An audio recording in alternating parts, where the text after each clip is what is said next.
What's up everyone and welcome back to another video. Today we're going to see how to create a Vrbo account. Creating an account on Vrbo is quick and only takes a few minutes. Just go to the Vrbo website. Click on sign up, which is usually at the top right, then enter your email address. Click get started. You can also sign up using Google account, Facebook account and Expedia account if you want. However, when listing properties, you may still need to use an email login.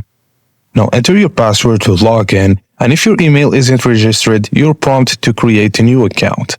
Once your account is ready, you can set up your profile and start creating your first property listing.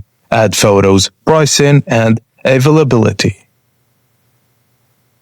And that's it guys, as simple as that. Thank you for watching and please don't forget to like and subscribe for more.